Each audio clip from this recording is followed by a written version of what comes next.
जय श्री राम बच्चों। Class 12 physics chapter number 4 moving charges and magnetism. बच्चों लास्ट क्लास में मैंने तुम लोगों को क्या समझाया था?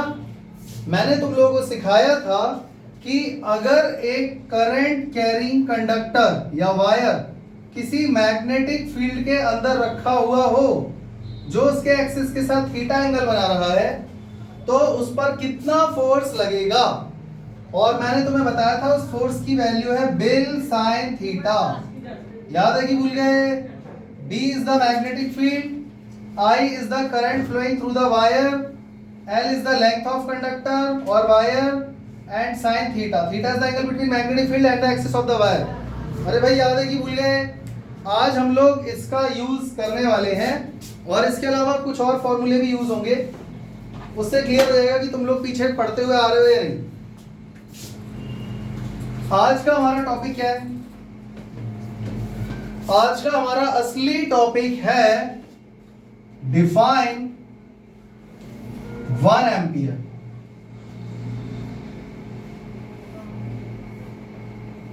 पर ये मैंने साइड में इसलिए लिखा हुआ है क्योंकि बुक में ये टॉपिक का नाम कुछ और दिया हुआ है। सिलेबस में जो टॉपिक है वो क्या है बच्चों? Force between two parallel current carrying conductor. Current carrying conductor समझ में आ गया? तो आप सिलेबस चेक करोगे तो आपको ये टॉपिक मिलेगा, बुक में भी यही टॉपिक मिलेगा, पर इससे जो रिजल्ट निकल के आने वाला है वो है ये। एक्चुअली फाइनली हमें डिफाइन करना है 1 एम्पियर। किसी को पता है 1 एम्पियर कितना होता है, कैसे डिफाइन करते हैं? पता है किसी को? अगर किसी को पता है तो बता सकते हो। पता है? बेवकूफों एक बात बताओ, तुम बचपन से पढ़ते आ रहे हो करंट का फॉर्मूला क्या होता है? Q/T। नहीं मालूम? तो 1 ampere is equal to 1 coulomb per second हुआ कि नहीं हुआ? How will you define 1 ampere? When 1 coulomb of charge passes through a cross section of a wire in 1 second, then the current of 1 ampere is said to be constituted। सही है गलत है? पर ये इसकी स्टैंडर्ड यूनिट की definition नहीं है। समझ में आया? ये हमने डिफाइन तो कर लिया, 10th में भी पढ़ लिया, 12th में भी यही पढ़ा था, पर ये 1 एम्पियर की असली डेफिनेशन नहीं है, ये काम चलाऊ है। समझ में आया? 1 एम्पियर की असली डेफिनेशन कहां है? 11th क्लास की कोई बुक उठाना, एनसीईआरटी एसएल अरोड़ा फिजिक्स की, उसमें आपको चैप्टर नंबर 1 मिलेगा यूनिट एंड डायमेंशन। केमिस्ट्री की एनसीईआरटी में भी आप देख लेना, एक बड़ा सा टेबल दिया हुआ है जिसमें 7 बेस यूनिट दी हुई हैं। Length, mass, time, temperature, current, luminous intensity और अमाउंट ऑफ सब्सटेंस। याद है कि भूल गए? तो वहां करंट के सामने उसकी यूनिट दी हुई है एम्पियर, और वहां 1 एम्पियर को प्रॉपर तरीके से डिफाइन किया हुआ है। याद है कि भूल गए? आज घर जाके जरूर चेक करना। जो लोग वीडियो देख रहे हैं अगर उन्हें 1 एम्पियर की डेफिनेशन नहीं मालूम तो आप ये जो मैं बता रहा हूं वहां पे जाके जरूर चेक करना 1 एम्पियर की डेफिनेशन क्या दी हुई है। 1 एम्पियर की डेफिनेशन वहां पर लिखी है, 1 ampere is that amount of current which when maintained in two parallel straight infinitely long wires which are separated by 1 meter apart and the current is flowing in the same direction, then the force of attraction between the two wires will be 2 into 10 power minus 7 Newton। आज घर जाके check कर लेना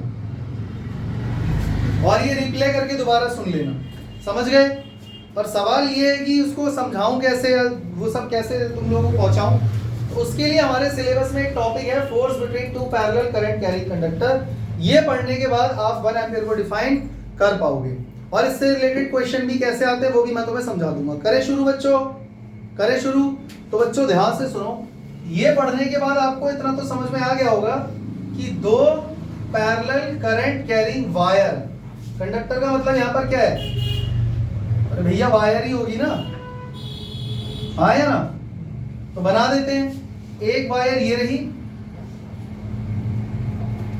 इसको ना एक काम करते हैं, थोड़ा छोटा बनाते हैं। वरना क्या होगा, लिखने के लिए जगह बचेगी नहीं।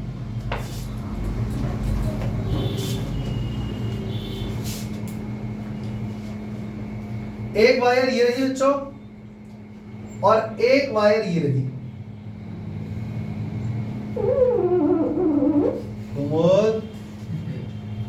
चलो समझ गए ना, दो वायर बच्चों। इसको नाम दे देते हैं ए बी, इसको नाम दे देते हैं सी डी। कोई दिक्कत बच्चों? करंट इसमें कहां जा रहा है? ऊपर। और इसमें भी करंट कहां जा रहा है? सेम डायरेक्शन में दोनों में करंट फ्लो हो रहा है। और जो करंट फ्लो हो रहा है उसको नाम दे दिया I1 और I2। अभी मैंने ये नहीं बोला कि दोनों में सेम करंट है, मैंने बोला सेम डायरेक्शन है। तो चेक कर लो, डायरेक्शन सेम है बट मैग्नीट्यूड अलग अलग है। कोई दिक्कत बच्चों? दोनों वायर के बीच का डिस्टेंस आपको क्या नजर आ रहा है? अरे बोलो भाई, आर। समझ में आ गया? अब एक बात बताओ, अगर इसमें करंट ऊपर जा रहा है तो इसका मैग्नेटिक फील्ड कैसा होगा? चेक करो, राइट हैंड थंब रूल लगाओगे। करंट अगर ऊपर जा रहा है तो मैग्नेटिक फील्ड इधर से घूमकर आएगा और इधर से एंटर करेगा। मतलब मैं लिख सकता हूं यहाँ पे डॉट और यहाँ पे क्रॉस। हाँ या ना? मेरी बात समझ गए? अच्छा, इसको मिटा दो। जरा इसके बारे में सोचो, ये भी एक करंट कैरिंग वायर है, करंट इसमें भी ऊपर जा रहा है, मैग्नेटिक फील्ड यहां से निकलेगा और इधर पे एंटर, इधर हो जाएगा cross, perpendicular to the plane of board and inwards the board. हाँ या ना? और इस डायरेक्शन में क्या लगेगा? डॉट। ये इसका मैग्नेटिक फील्ड होगा, मतलब बोर्ड से ऐसे निकलकर घूमकर इधर चला जाएगा। हाँ या ना? कि समझाना पड़ेगा या समझ गए? कोई दिक्कत? अब मुझे इतना बता दो बच्चों, क्या दो मैग्नेटिक फील्ड आपस में इंटरैक्ट हो रहे हैं? खास करके इस वाले रीजन में इसका भी मैग्नेटिक फील्ड है, इसका भी मैग्नेटिक फील्ड है। क्या दो मैग्नेटिक फील्ड आपस में इंटरैक्ट हो रहे हैं? हाँ या ना? और जब भी दो मैग्नेटिक फील्ड आपस में इंटरैक्ट होते हैं, क्या उनकी वजह से एक दूसरे के ऊपर फोर्स लगता है? हाँ या ना? तो फोर्स लगता किसके ऊपर है? मैग्नेटिक फील्ड के ऊपर या चार्ज पार्टिकल और करंट कैरिंग वायर के ऊपर?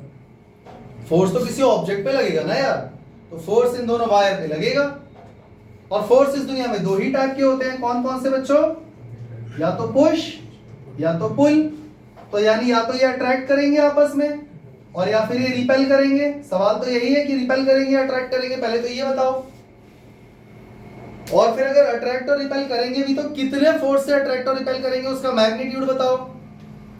तो मैग्नीट्यूड फाइंड करना है और डायरेक्शन तो यहीं पे क्लियर हो जाएगी। अगर अट्रैक्ट कर रहे हैं तो दोनों पे इधर फोर्स लग रहा है, रिपेल कर रहे हैं तो ऐसे लग रहा है। इतनी बात समझ में आ गई है नहीं? पहले ये बता दो, आ गई बात समझ में? तो यहां पर हम आज क्या पढ़ने जा रहे हैं?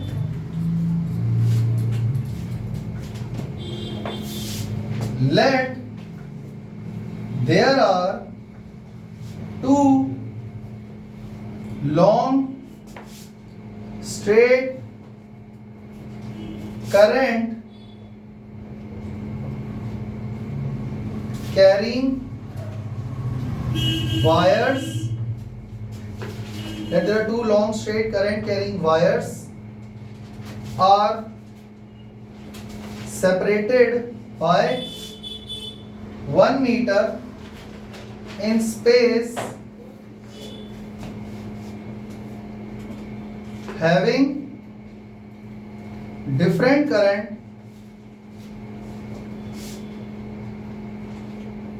but in same direction। Current अलग अलग है बट डायरेक्शन सेम है। समझ में आ गया? तो एक बात ऐसी है जो मैं तुम्हें पहले ही बता दे रहा हूं, राज का पर्दा फाश कर दे रहा हूं।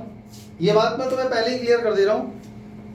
ये रट लो कि अगर दोनों वायर में करंट सेम डायरेक्शन में होगा तो वो दोनों वायर आपस में अट्रैक्ट कर जाएंगी। समझ में आ गया? अगर दोनों वायर में करंट सेम डायरेक्शन में फ्लो कर रहा होगा तो वो क्या करेंगी? अट्रैक्ट। अच्छा, दोनों वायर में करंट नीचे जाएगा तो तब क्या करेंगी? हैं? अट्रैक्ट या रिपेल? अरे नीचे जा रहा है तब भी अट्रैक्ट ही करेगा भाई। अरे डायरेक्शन तो सेम है ना दोनों करंट की। समझ गए ना? लेकिन एक वायर में करंट जा रहा है ऊपर और एक में जा रहा है नीचे, तब क्या होगा? और इसमें नीचे और इसमें ऊपर जाएगा तो यानी करंट की डायरेक्शन सेम तो होगा अट्रैक्शन, करंट की डायरेक्शन डिफरेंट तो क्या होगा? ये पहले ही बता दे रहा हूं, ये रट लो, ये समझ लो। अब क्यों हो रहा है ऐसा वो मैं यहां पर बताऊंगा, पर पहले इतनी बात समझ में आ गई। तो जो जो डायग्राम में हमें नजर आ रहा है वो मैंने यहाँ पर लिख दिया, कोई दिक्कत? तो बच्चों एक काम करते हैं, पहले ये चेक करते हैं इस सीडी वाली वायर के ऊपर इस वाली वायर की वजह से कितना फोर्स लग रहा है। मेरी बात समझ में आई मैंने क्या बोला? हमें कुल मिला के यही तो फाइंड करना है ना कि अट्रैक्शन हो गया, सॉरी फोर्स कितना लग रहा है और किस डायरेक्शन में लग रहा है। तो डायरेक्शन तो मैंने पहले ही समझा दी, अट्रैक्शन होने वाला है, पर फोर्स कितना लग रहा है वो मैं तुम्हें बताने जा रहा हूँ। हम फोर्स फाइंड करना चाहते हैं। तो अभी हम लोग देखो इकट्ठा तो सब कुछ एक बार में नहीं कर सकते। पहले मैंने डिसाइड करा कि ये जो सीडी वाली वायर है इस पर कितना फोर्स लग रहा है ड्यू टू वायर AB। कोई दिक्कत? समझ में आ गया मैं क्या सोच रहा हूँ? इस पे कितना फोर्स लग रहा है ये फाइंड करना है due to this wire AB, this current carrying wire AB। Current दोनों में है और फोर्स लगेगा, ये कंफर्म है। क्यों लगेगा? क्योंकि दो मैग्नेटिक फील्ड बनेंगे, दो मैग्नेटिक फील्ड इंटरैक्ट करेंगे, ये तो क्लियर है ना। अब बच्चों एक काम करते हैं, इसका मैग्नेटिक फील्ड बनाते हैं। चेक करो इसमें करंट जा रहा है ऊपर, इस वायर को एक और नाम दे देते हैं 1 और इस वायर को नाम दे देते हैं 2। कोई दिक्कत तो नहीं है ना? वैसे भी I1 I2 से क्लियर हो गया कि इस वायर का नाम है AB, मैंने 1 बोल दिया और इसके लिए हम 2 टर्म डिनोट करेंगे। कोई दिक्कत तो नहीं है ना? दिक्कत नहीं, कंफ्यूजन नहीं होनी चाहिए। इसका मैग्नेटिक फील्ड कैसे बनेगा? इस पॉइंट पे अंदर एंटर करेगा और इस पॉइंट से बाहर निकलेगा। राइट हैंड थंब रूल लगा के देख लो, सही है?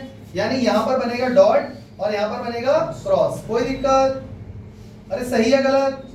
तो इसका मैग्नेटिक फील्ड देखो ऐसे ऐसे बना रहा हूं मैं। तो ये मैग्नेटिक फील्ड जो मैं बना रहा हूं ये बनाते बनाते बनाते बनाते इसको भी तो हिट करेगा कभी ना कभी। एक कुछ तो 1 मीटर 2 मीटर 100 मीटर इसका मैग्नेटिक फील्ड ऐसे करके घूम के आएगा, इसको भी तो हिट करेगा ना। तो ये मैग्नेटिक फील्ड मैंने ऐसे बनाते बनाते मैं तुम्हें ये समझाना चाह रहा हूं कि ये इसको टच जरूर करेगा। अब आप जल्दी बताओ, ये जो मैग्नेटिक फील्ड यहां से ऐसे जा रहा है इसको टच करके, इस पॉइंट पर इसकी direction inwards to the plane है या नहीं है? मतलब ये देखो बोर्ड एक 2D प्लेन है, मैं तुम्हें समझा पा रहा हूं। मैग्नेटिक फील्ड इधर से निकलकर ऐसे करके आया और यहां पर सीधा अंदर चला गया, यानी इस पॉइंट पर मैग्नेटिक फील्ड कहां जा रहा है? बोर्ड के अंदर। करंट कहां जा रहा है? ऊपर। बच्चों ये मैग्नेटिक फील्ड किसका है? ये मैग्नेटिक फील्ड जो इसको ऐसे करके यहां से घूम के बोर्ड के अंदर जा रहा है ना, और घूम के देखो पीछे से फिर घूम के इधर से निकल के आएगा। ये मैग्नेटिक फील्ड किसका है? वायर 1 का है। लेकिन करंट किस में फ्लो हो रहा है? 2 में। तो बच्चों इस पर फोर्स किधर लगेगा? फोर्स की डायरेक्शन बताओ ना। अरे 3 रूल समझाए थे, कोई सा भी लगा दो। राइट हैंड पाम रूल लगाएं। चेक करो मैग्नेटिक फील्ड कहां जा रहा है? अंदर। करंट ऊपर, फोर्स किधर लगेगा? इधर। नहीं आया ना समझ में? यानी this one is FCD। What is FCD? FCD is the force on wire 2 due to the magnetic field of wire 1। नहीं आया समझ में? अब तुम्हें अगर right Fleming's left hand rule ही लगाना है तो लगा लो। मैग्नेटिक फील्ड जा रहा है अंदर, करंट जा रहा है ऊपर, तो फोर्स चेक करो। थंब किधर जा रहा है मेरा? इधर। तो फोर्स इधर ही तो लगेगा सीधा सीधा। नहीं आना समझ में? भाई अगर अभी भी नहीं आया तो मैं कुछ नहीं कर सकता, आप रिप्ले करके देख सकते हैं। आ गया ना? ठीक है, तो मैं यहां पर लिखने जा रहा हूं, इस पे ना एक लाइन डाल देते हैं। Force on wire CD due to wire AB कितना हो जाएगा बच्चों? FCD। सही है गलत? तो क्या फॉर्मूला लगाओगे आप जल्दी बताओ? QBV sin theta mu not upon 4 pi I D L sin theta upon r square, या फिर बिल sin थीटा। अरे लास्ट क्लास से मैंने तुम लोगों को समझाया था, यदि कोई करंट कैरिंग वायर किसी मैग्नेटिक फील्ड में रखा हो तो उस पर फोर्स कितना लगेगा? B I L sine theta. समझ गए ना? तो बच्चों चेक करो मैग्नेटिक फील्ड किसका है? 1 वाले का। करंट किसका देखा जाएगा? 2 वाले का। लेंथ इसकी कितनी लोगे? 1 मीटर। क्योंकि बच्चों यहां पर हम लोग जो फोर्स फाइंड कर रहे हैं ना, वो पर मीटर फाइंड कर रहे हैं। Force on wire CD due to wire AB per metre. तो लेंथ हम कितनी ले लेंगे बच्चों? 1 मीटर। और बच्चों थीटा कितना हो गया जल्दी बताना। बेल साइन थीटा में थीटा क्या होता था? Theta is the angle between magnetic field and the axis of wire. तो बच्चों चेक करो, मैग्नेटिक फील्ड अंदर जा रहा है, एक्सिस ऑफ वायर सीधा है, तो परपेंडिकुलर हुआ ना। तो थीटा की वैल्यू यहाँ पे कितनी होगी जल्दी बोलो? 90 डिग्री। तो जल्दी बोलो FCD की वैल्यू क्या आ गई? अरे बोलो, B1 I2 इंटू 1 इंटू 1। कोई दिक्कत? बच्चों B1 की वैल्यू कौन बताएगा? इधर ऐसे साइड में रफ में B1 की वैल्यू कौन बताएगा? B1 होता क्या है पहले सोचो। B1 is the magnetic field produced by current carrying wire AB। आया ना? तो मैग्नेटिक फील्ड का फॉर्मूला याद है कि भूल गए? What is the formula of magnetic field due to a long straight current carrying wire? दोबारा बोलो। नहीं, वो तो dB का फॉर्मूला है। इसका फॉर्मूला है mu naught upon 2 pi into I by A। Ampere circuital law में बताया था, भूल गए? दोबारा बताऊं? वीडियो देख लो यार, जाके वीडियो ही देखते रहना, याद मत रखना कुछ भी। एम्पियर सर्किटल लॉ लगा के बताया था ना ये फॉर्मूला, म्यू नॉट अपॉन 2 पाई। एक और बताया था, mu naught upon 4 pi 2I by R। R मतलब A। समझ गए ना? तो बच्चों चेक करो यहाँ पर B1 की वैल्यू क्या होगी? म्यू नॉट अपॉन 2 पाई I1। अब यहाँ पे मैंने I1 क्यों लिया बच्चों? क्योंकि B1 जो है वो मैग्नेटिक फील्ड 1 की वजह से प्रोड्यूस हो रहा है, I1 की वजह से। यहाँ पे I1 लिया जाएगा और A की जगह क्या लिया जाएगा बच्चों?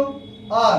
क्योंकि मैग्नेटिक फील्ड मुझे इस पॉइंट पे फाइंड करना है। मान लो ये पॉइंट P है, तो यहाँ से यहाँ तक का डिस्टेंस क्या हो गया? A की जगह क्या लोगे? R। और यहाँ पे वैसे भी 2 से इसको काटोगे तो म्यू नॉट अपॉन 2 पाई हो जाएगा, तो इसको हटा दो। कुछ समझ में आ रहा है नहीं आ रहा? देखो पीछे का नहीं पढ़ोगे तो समझ में नहीं आने वाला। अब बताओ FCD की वैल्यू क्या हो गई?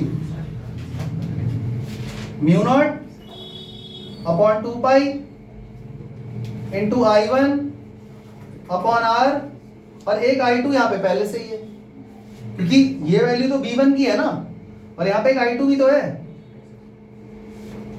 सही है गलत? बच्चों एक चीज और छोटी सी ऐड कर दे रहा हूं, FCD is equal to mu not upon 4 pi. क्योंकि मेरे को म्यू नॉट अपॉन 4 पाई अच्छा लगता है, इसकी वैल्यू 10 पावर माइनस 7 होती है। तो बच्चों नीचे मैंने 2 का मल्टीप्लाई कर दिया, ऊपर भी करना पड़ेगा, तो 2I1 I2 बाय न्यूटन। ये किसका फॉर्मूला आ गया बच्चों? जल्दी बोलो। This is the formula of force on wire CD due to magnetic field produced by current carrying wire I1। हाँ या ना? यानी ये वायर इस वायर को अपनी तरफ खींच रही है कितने फोर्स से? नहीं आया ना समझ में? आ गया? पक्का? चले आगे। ये फॉर्मूला याद रहेगा या फिर ये भी भूल जाओगे? याद रहेगा? चलो कहीं लिख देता हूं इसको। चलो याद रखिए ना, mu naught upon 4 pi 2I1 I2 by R। ठीक है ना? चलो ये वाला पार्ट अब मैं इरेज कर रहा हूं, अब मैं दूसरा डायग्राम बनाने वाला हूं।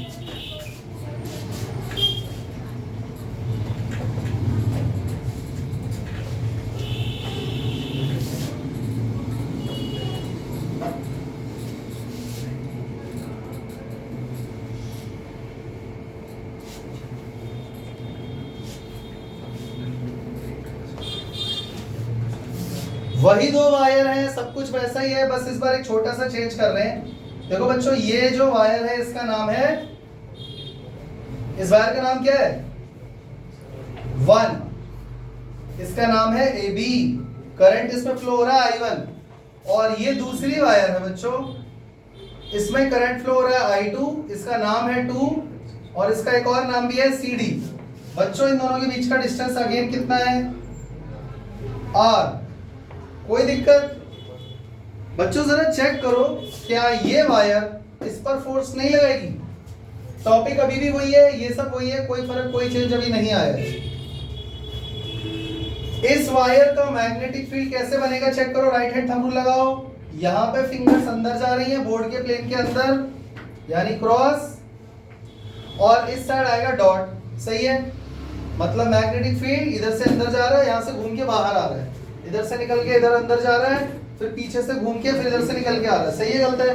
तो कैसे ड्रॉ करोगे जल्दी बोलो।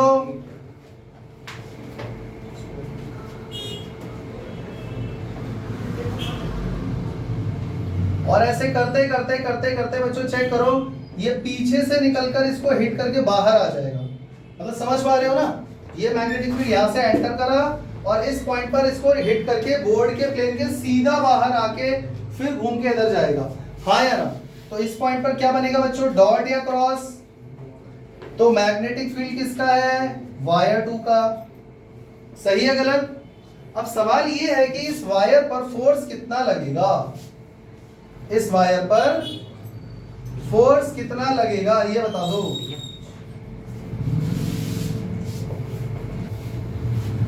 तो इस करंट की वजह से जो मैग्नेटिक फील्ड यहाँ एंटर कर रहा है यहाँ से बाहर निकलेगा, तो ये ऐसे कर्व जरूर बनाया हुआ है बट ये बोर्ड से बाहर निकल रहा है, समझ पा रहे हो?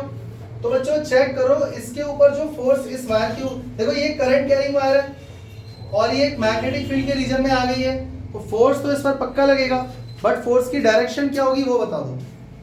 तो उसके लिए आप right hand palm rule use कर सकते हो। चेक करो मैग्नेटिक फील्ड जा रहा है बाहर, हाँ या ना? और करंट जा रहा है ऊपर। देखो मैग्नेटिक फील्ड बाहर जा रहा है, फिंगर्स बाहर आ जाएंगी ऐसे, और करंट इसमें ऊपर जा रहा है, तो पाम इस साइड है, फोर्स इधर लगेगा, यानी कि फोर्स किधर लगेगा, इस डायरेक्शन में। दिस इज FAB, कोई दिक्कत? और फ्लेमिंग्स लेफ्ट हैंड रूल लगाओगे तो भी बच्चों चेक करो मैग्नेटिक फील्ड बाहर है और करंट ऊपर जा रहा है, तो ये थंब की डायरेक्शन फोर्स है, तो फोर्स इधर लगेगा, हाँ या ना? इतनी बात समझ में आ गई बच्चों? तो अब मैं लिखने जा रहा हूं force on wire AB due to magnetic field of wire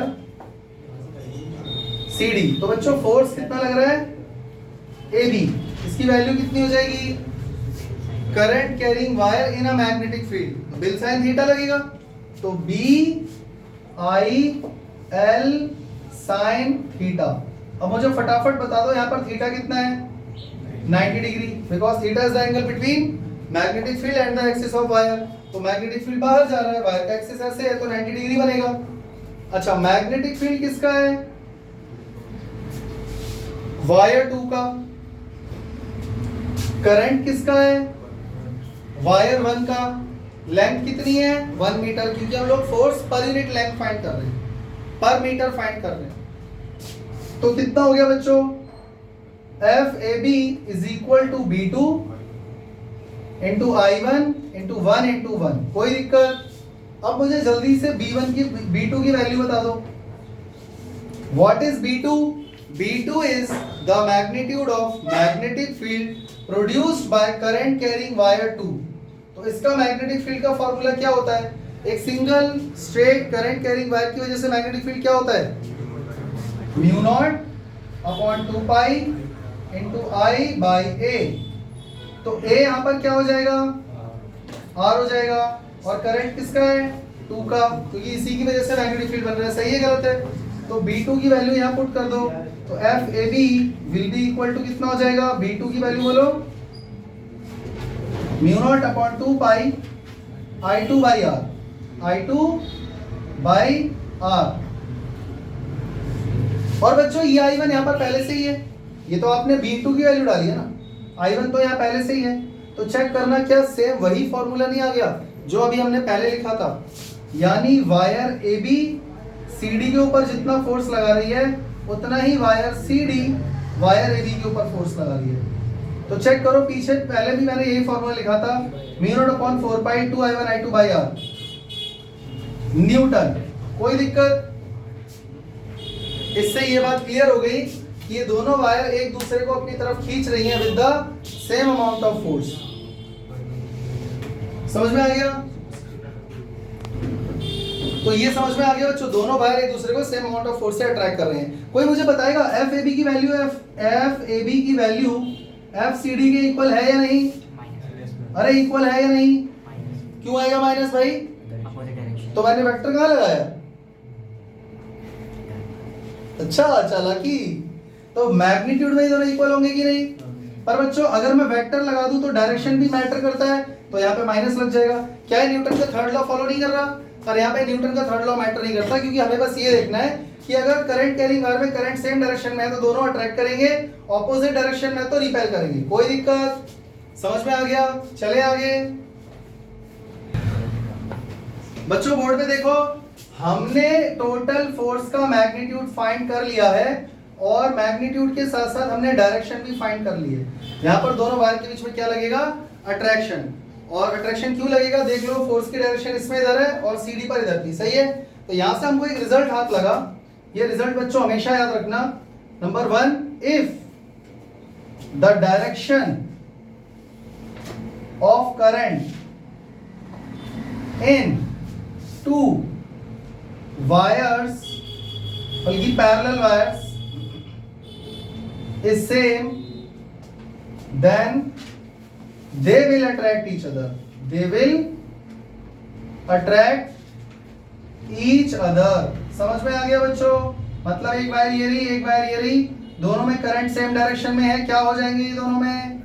attraction. कोई दिक्कत? कोई दिक्कत? और दूसरा रिजल्ट हमको ये हाथ लगा कि कॉमन सी बात है, if the direction of if the direction of current in two wires is opposite, अगर उल्टा हुआ, then they will repel each other। और रिपल्शन का फोर्स कितना होगा? उतना ही होगा, म्यू नॉट अपॉन 4 पाई 2I1I2 भाई। यार भाई डायरेक्शन तो ऑपोजिट हो गई रिपल्शन में, मैग्नीट्यूड थोड़ी ना चेंज हो गया है।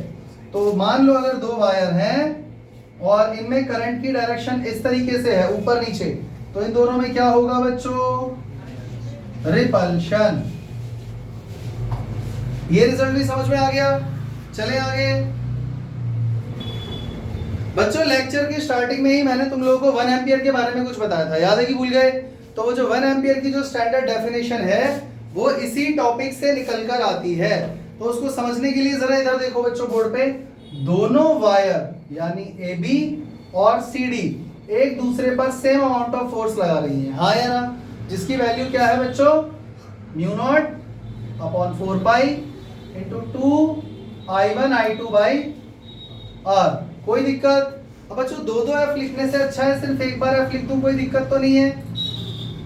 जब दोनों फोर्स इक्वल हैं तो F1 equal to F2 equal to F ही रहने दो उसको। समझ में आ गया? तो फोर्स की वैल्यू ये आ गई हमारे पास। ये मैं दोबारा लिखूं, ये क्या है? या समझ गए? Both wires attract each other by this force. Clear हो गया ना?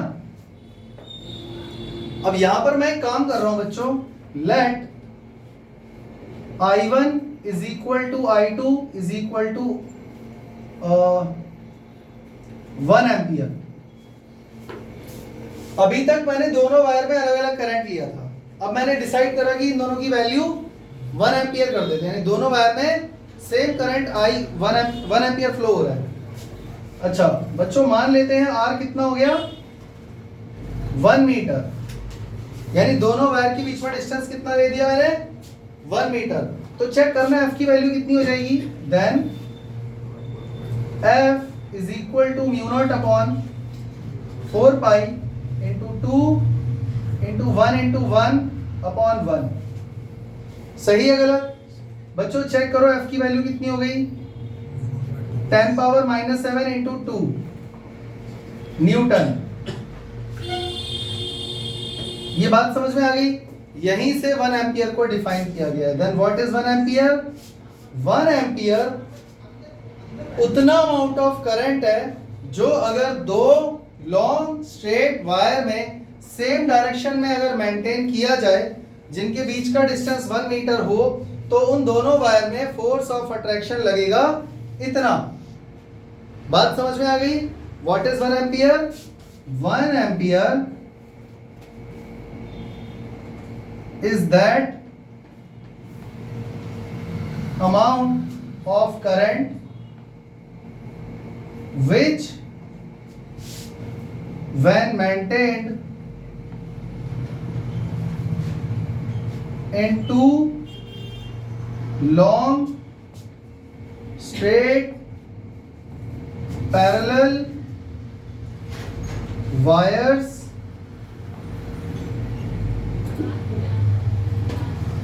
in the same direction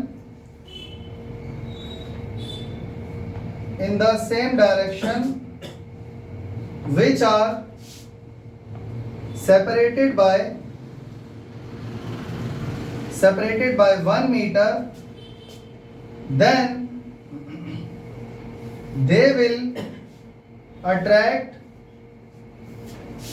each other by a force of 2 into 10 power minus 7 Newton. बोलो बच्चों, बात समझ में आई है नहीं? पक्का? 1 एम्पियर वह अमाउंट ऑफ करंट है जो यदि दो वायर में सेम डायरेक्शन में मेंटेन किया जाए, ऐसी दो वायर जिनके बीच का डिस्टेंस 1 मीटर है, तो उनके बीच में फोर्स ऑफ अट्रैक्शन कितना लगेगा? 2 into 10 power minus 7 न्यूटन। कोई दिक्कत? पक्का समझ में आ गया? आज घर जाकर 11th की बुक्स उठाकर वहां पे 1 एम्पियर की डेफिनेशन उस टेबल में जरूर ढूंढना और चेक करना वो ये दिया हुआ है या नहीं दिया हुआ है। समझ गए? तो बच्चों, इसके बाद हम ये लेक्चर को यहीं ओवर करते हैं और नेक्स्ट क्लास में हम लोग पढ़ेंगे नया टॉपिक। तब तक के लिए जय हिंद, जय श्री राम।